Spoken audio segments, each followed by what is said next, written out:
خانہ کعبہ کی تعمیر کس نے کی تھی؟ حضرت آدم علیہ السلام جب جنت سے زمین پر تشریف لائے تو بارگاہ الہی میں عرض کیا، خدایا میں یہاں پر نہ تو ملائکہ کو دیکھتا ہوں اور نہ ہی یہاں پر کوئی عبادت گاہ دیکھتا ہوں، جیسا کہ آسمان پر بیت المعمور دیکھتا تھا جس کے ارد گرد طواف کیا جاتا تھا۔ اللہ تعالیٰ نے فرمایا، اے آدم تم زمین پر کعبہ کی تعمیر کرو اور اس کی طرف رخ کر کے نماز ادا کیا کرو اور اسی کا طواف بھی کیا کرنا۔ کعبے کی تعمیر میں تمہاری رہبری حضرت جبرائیل علیہ السلام کریں گے۔ حضرت جبرائیل علیہ السلام حضرت آدم علیہ السلام کے پاس آئے اور ان کو اس جگہ پر لے گئے جہاں پر اللہ تعالیٰ نے کعبہ بنانے کا حکم دیا تھا۔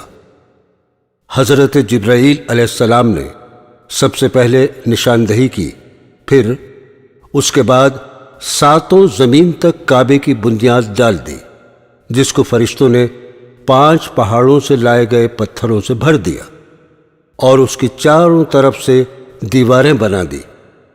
بعض روایات میں آیا ہے کہ حضرت جبرائیل علیہ السلام آسمان سے بیت المعمور اٹھا کر لائے اور اس 4 دیواری کے بیچ میں لا کر رکھ دیا، جس کی طرف رخ کر کے حضرت آدم علیہ السلام نماز ادا کرتے رہے اور اس کا طواف بھی کرتے تھے۔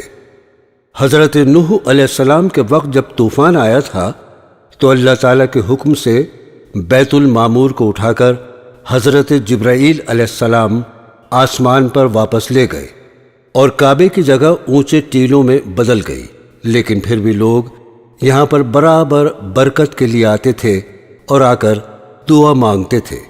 حضرت ابراہیم علیہ السلام کے زمانے تک کعبہ اسی حال میں رہا، لیکن جب حضرت اسماعیل علیہ السلام اور حضرت ہاجرہ علیہ السلام آ کر اس میدان میں ٹھہرے اور ان کی وجہ سے کچھ آبادی ہو گئی، اور حضرت ہاجرہ علیہ السلام کے انتقال کے بعد حضرت ابراہیم علیہ السلام کو اللہ تعالیٰ کا حکم ہوا، آپ اسماعیل کو ساتھ لے کر یہاں پر کعبہ بنائیں۔ اس کی نشاندہی اس طرح کرائی گئی۔ اللہ تعالیٰ نے فرمایا، میں ایک بادل کا ٹکڑا بھیج رہا ہوں، اس کے سائے کو دیکھ کر ایک خاکہ بناؤ اور اس کی حد بندی کر دو۔ حضرت ابراہیم علیہ السلام نے حضرت اسماعیل علیہ السلام کی مدد سے زمین کھودی تو بنیاد حضرت آدم علیہ السلام نمودار ہوئی، اور پھر اسی مقام پر حضرت ابراہیم علیہ السلام نے خانہ کعبہ کی تعمیر شروع کر دی، اور جب خانہ کعبہ کی دیواریں حضرت ابراہیم علیہ السلام کے سر کے برابر اونچی بن گئیں اور انہیں اب اس سے اونچی دیوار بنانا مشکل ہو گیا، تب اس وقت حضرت ابراہیم علیہ السلام کے ایک معجزے کا نزول ہوا، جو کہ ایک پتھر کی شکل میں تھا، جس کو مقام ابراہیم کہا جاتا ہے۔ یہ ایک مقدس پتھر ہے جو کہ خانہ کعبہ سے چند فاصلے پر رکھا ہے۔ یہ وہ پتھر ہے کہ جب حضرت ابراہیم علیہ السلام خانہ کعبہ کی تعمیر فرما رہے تھے اور اس کی دیواریں ان کے سر سے اونچی ہو گئی تھیں، تب انہوں نے اس پتھر پر کھڑے ہو کر خانہ کعبہ کی تعمیر شروع کر دی۔ اس پتھر کی خاص بات یہ تھی کہ یہ خود بخود ہوا میں اوپر اٹھ جاتا تھا، اور حضرت ابراہیم علیہ السلام بڑے آرام سے کعبے کی تعمیر فرما رہے تھے، اور یہ پتھر موم کی طرح ملائم تھا۔ اس پتھر پر حضرت ابراہیم علیہ السلام کے پیروں کے نشان بن گئے تھے۔ آپ کے مقدس قدموں کے نشان سے اس پتھر میں 4 چاند لگ گئے کہ اللہ تبارک و تعالیٰ نے قرآن کریم کی سورہ آل عمران کی آیت نمبر 96 اور 97 میں فرمایا ہے کہ خانہ کعبہ میں اللہ کی بہت سی نشانیاں ہیں، یعنی کہ خانہ کعبہ میں خدا کی بہت سی روشن اور کھلی ہوئی نشانیوں میں سے ایک بڑی نشانی مقام ابراہیم ہے۔ اور دوسری جگہ اللہ تبارک و تعالیٰ سورہ بقرہ میں فرماتا ہے، اس پتھر کی عظمت کا اعلان کرتے ہوئے ابراہیم کے کھڑے ہونے کی جگہ کو نماز کا مقام بناؤ۔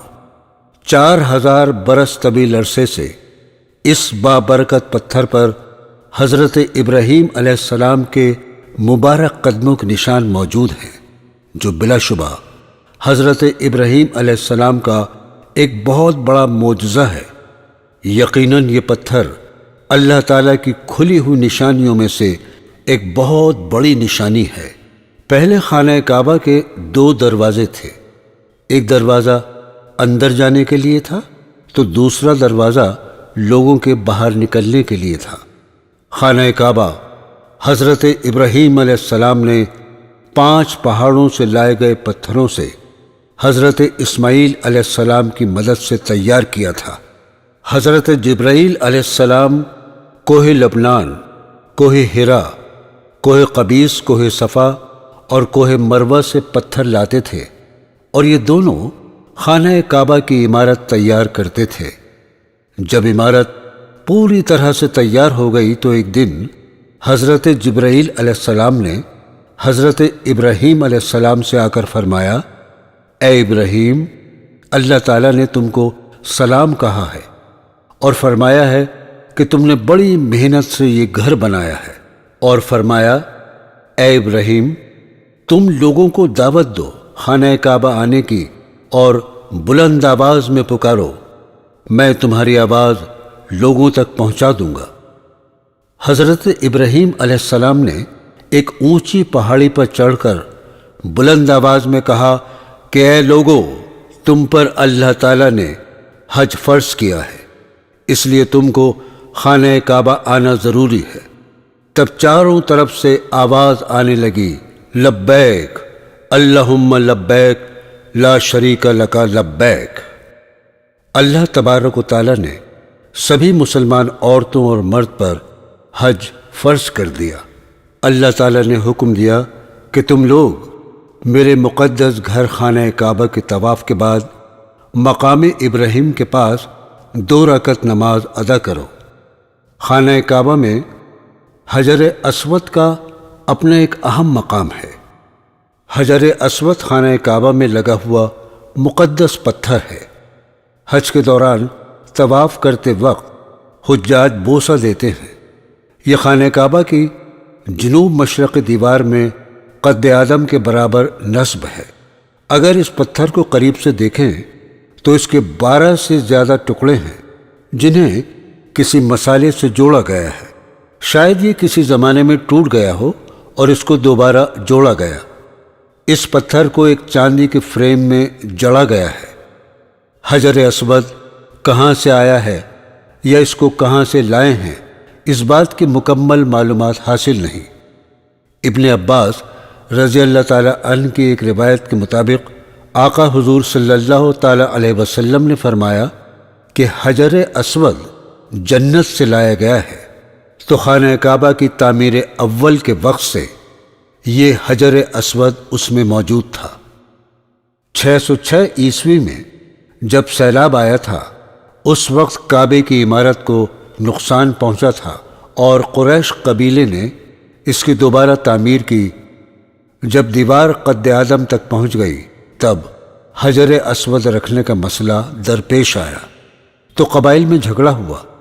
ہر قبیلے کی خواہش تھی کہ یہ سعادت اسے ہی نصیب ہو۔ نبی کریم حضرت محمد صلی اللہ تعالیٰ علیہ وسلم نے اس قصے کو طے کرنے کے لیے یہ طریقہ اختیار کیا کہ حجر اسود کو ایک چادر میں رکھا اور تمام سرداران قبائل سے کہا کہ وہ چادر کے کونے کو پکڑ کر اٹھائیں۔ چنانچہ سب نے مل کر چادر کو اٹھایا، اور جب چادر اس مقام پر پہنچی جہاں حجر اسود کو رکھا جانا تھا تو آپ صلی اللہ تعالیٰ علیہ وسلم نے اپنے مبارک ہاتھوں سے اسے دیوار کعبہ میں نصب کر دیا۔ حضرت عبداللہ بن زبیر کے دور میں کعبہ میں آگ لگ گئی تھی، جس سے حجر اسود کے 3 بڑے ٹکڑے اور کچھ چھوٹے چھوٹے ٹکڑے ہو گئے تھے، جنہیں عبداللہ بن زبیر نے چاندی میں منڈوا دیا تھا۔ رکن یمانی اور حجر اسود کے درمیان کی دعا: اے اللہ، میں آپ سے معافی اور دنیا و آخرت کا سوال کرتا ہوں اے رب ہمیں دنیا اور آخرت کی خوبی عطا فرما اور عذاب دوزخ سے بچا۔ رکن یمانی کے بارے میں ارشاد فرمایا گیا ہے کہ 70 فرشتے مقرر ہوتے ہیں۔ جو شخص یہ دعا مانگتا ہے تو فرشتے آمین کہتے ہیں۔